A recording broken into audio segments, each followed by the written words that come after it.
Gerald Varela with Miami's Community Newspapers, and I'm here with Diana and James from the Ceramic League of America. It's good to see you guys, of Miami. It's good to see you guys again. Good to be here. Thanks for having me. Absolutely. Yeah. So what is the wonderful message you guys have prepared for us today?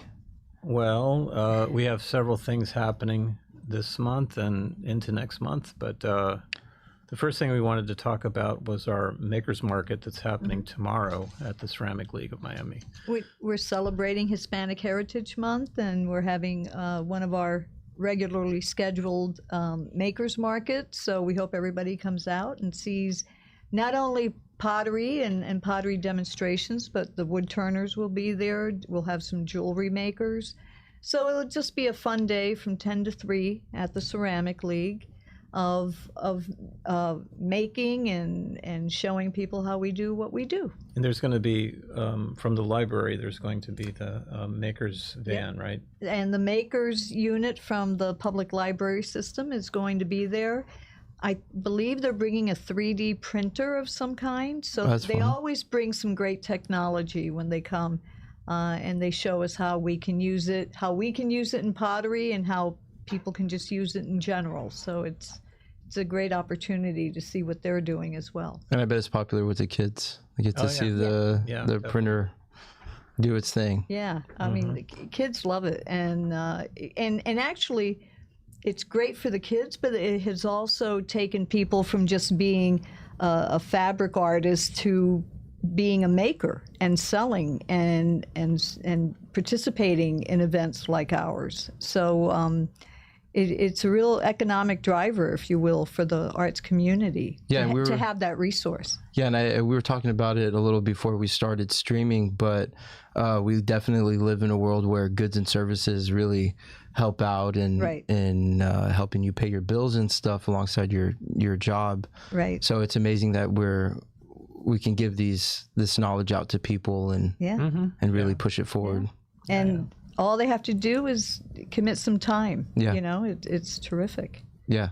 It's exciting. Yeah. And where's the market? At the Ceramic League? At the Ceramic League. And we have a big parking lot out front, so that's where most of it is, and there's some stuff inside as well. And what's the address for that? 8873 Southwest 129th Street. Cool. Just north of the falls.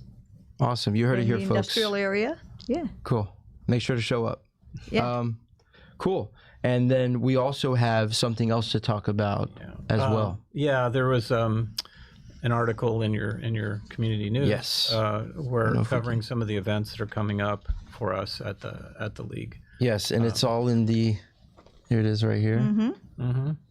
Yeah. So one of the things is we have next weekend we're having a workshop with an artist named Lisa Orr, who's coming to show us all how to build what she calls a rocket kiln. So we're going to actually build one at the league and fire it. So what this is she upcycles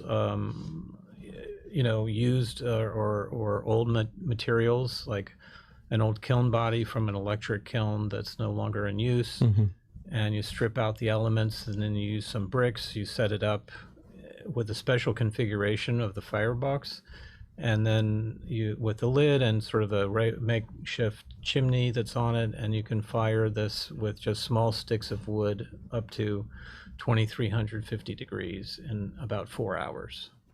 So that's a very fast firing to that temperature range, and this is a way for people to learn how to make something from used materials that you can sometimes get for free or inexpensively, and so this could be a way for young artists or people just who don't have access to a lot of facilities to be able to build their own, have it in their backyard maybe. Yeah, I don't know. I was just about to say, that's like a backyard build or something. Exactly. So we still have space available in that workshop. You can look at our website to sign up under workshops and classes. And can we get the website going? Thank you. Find it under that on the website, and it lays out the entire like process or what she's going to be covering. And what's the approximate time to build a kiln like that? Well, this is going to be a 2-day workshop, so I'm hoping that we'll basically get the kiln built more or less on the first day, and then do the firing on the second day. Would be how I would anticipate it to go forward. So we're going to be doing this at our place at the same address you already mentioned. And like I say, if you want to sign up for the workshop, it's available. There's space available right now. Okay. And she will also be offering a lecture describing her techniques. She has been teaching for many years. She's a very experienced potter.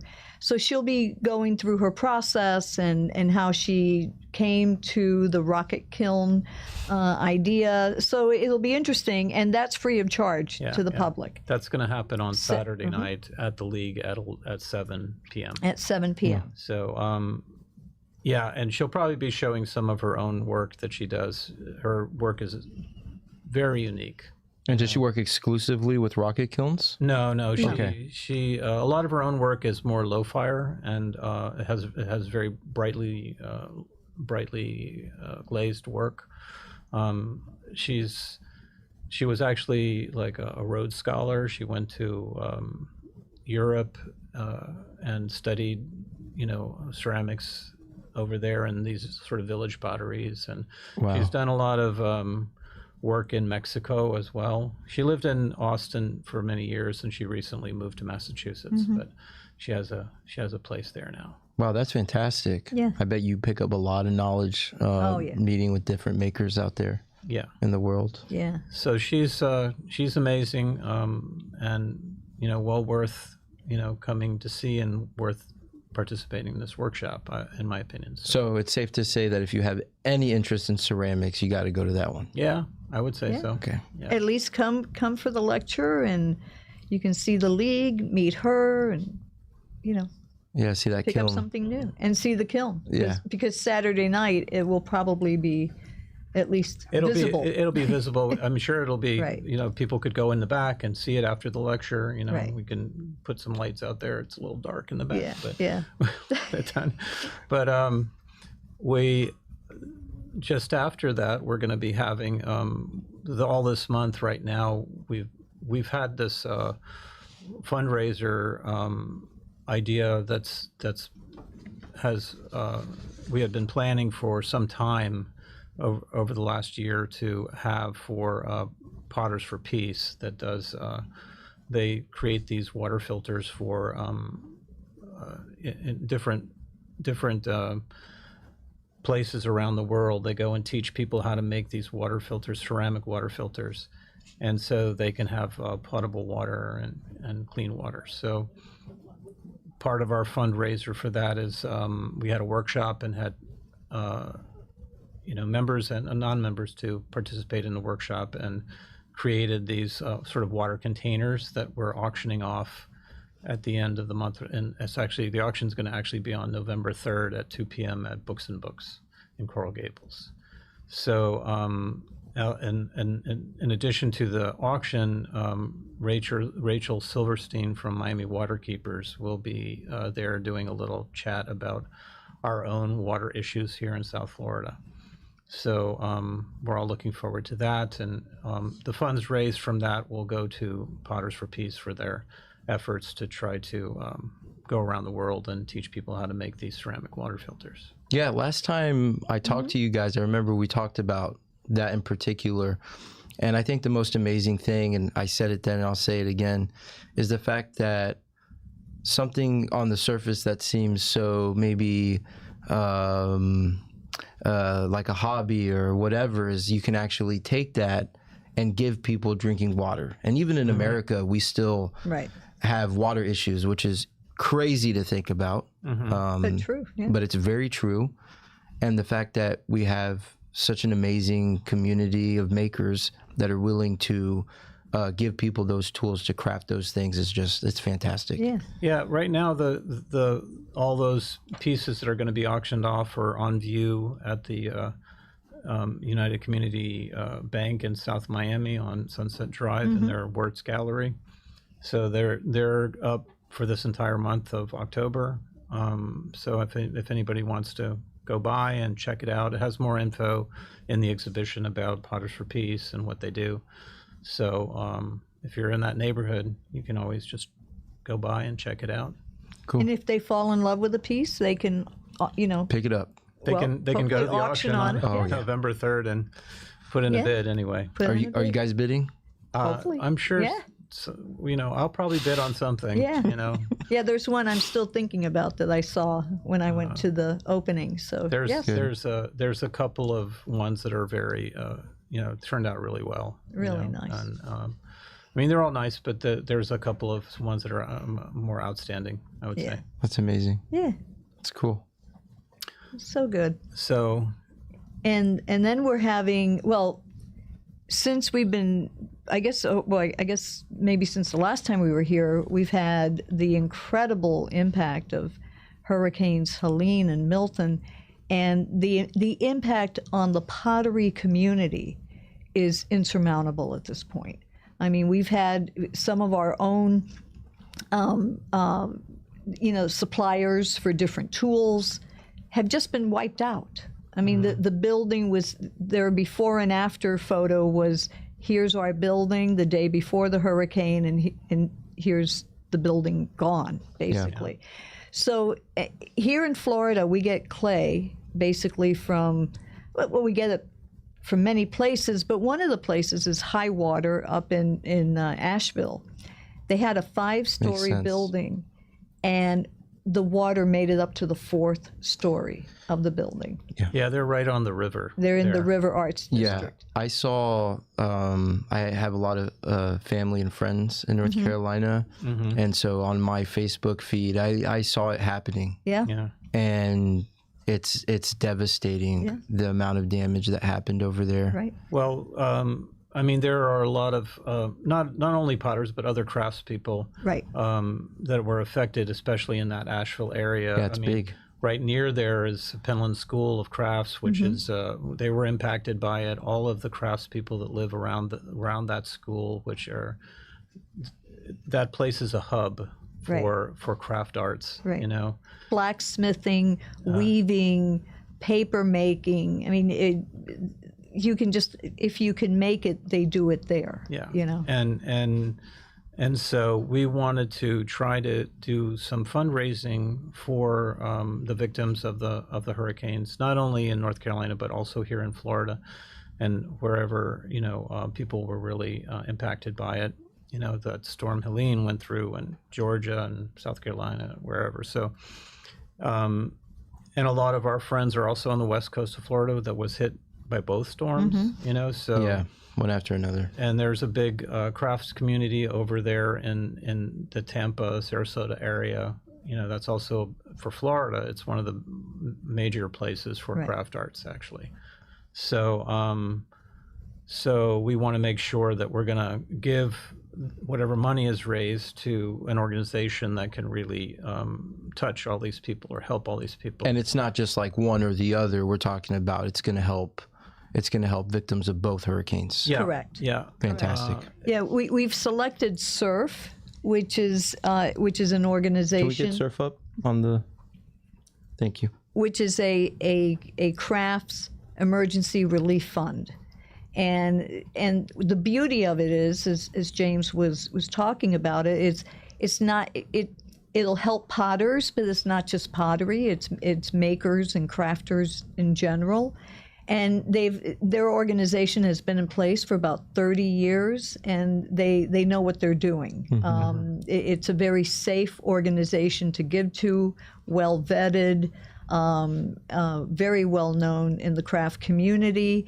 They provide grants to crafters to get ready, to get prepared for situations like this, but also to respond to the impact that they've had. So it's recovery as well as preparation of hurricane damage. That's fantastic. So it's a good organization, and it's one that people should feel confident when they're giving. That's good. Yeah, and we're doing several kinds of fundraising efforts in November to try to, help this organization, do what they can to get money. I mean, it's going to be an ongoing thing up there, especially in the Asheville area. It's not going to be a quick recovery.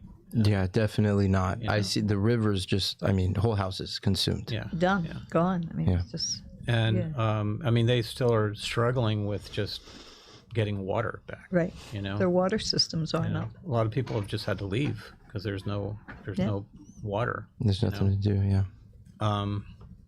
So we're doing that, and so one of the things we're going to be doing is our next month's Makers Market. Makers Market. We're going to be basically all of the proceeds are going to go to Surf Plus, and so we're going to have like an auction as well.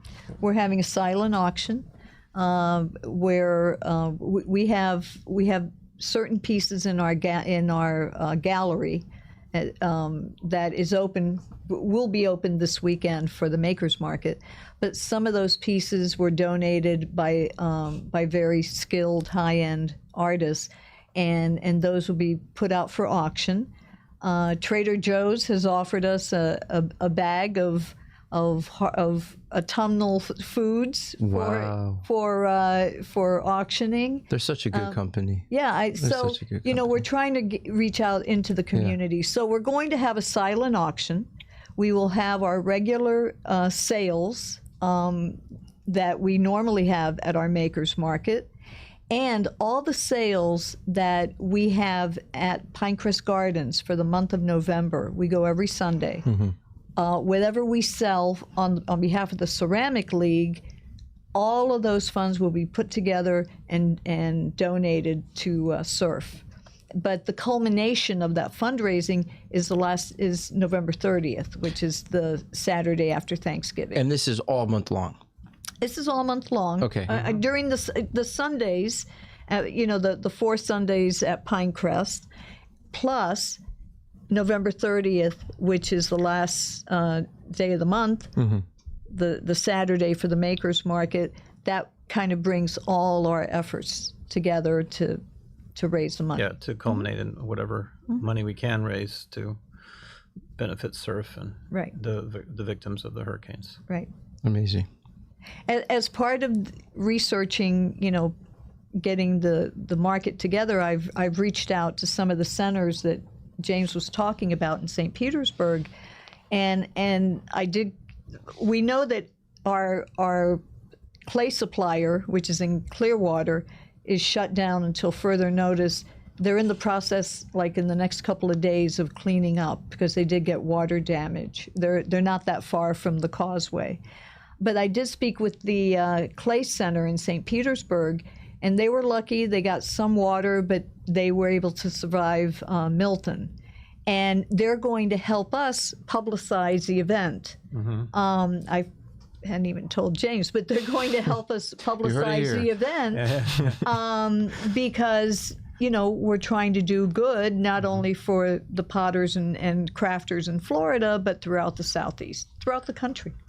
Yeah, I mean, I haven't had a chance yet, but I want to reach out to some of the people I know over there in the Sarasota area about maybe doing a workshop, to do a little fundraiser. That's something that's still in my head, but I haven't. It's working its way out. It's working its way out. Yeah, to do so, that's one idea. There's just so much around those storms that needs to be done. That's it's just crazy. For any of us that survived Hurricane Andrew. Yeah, I hear horror stories. I wasn't around. 32 years ago. Was it that long ago? Yeah. Seems like yesterday.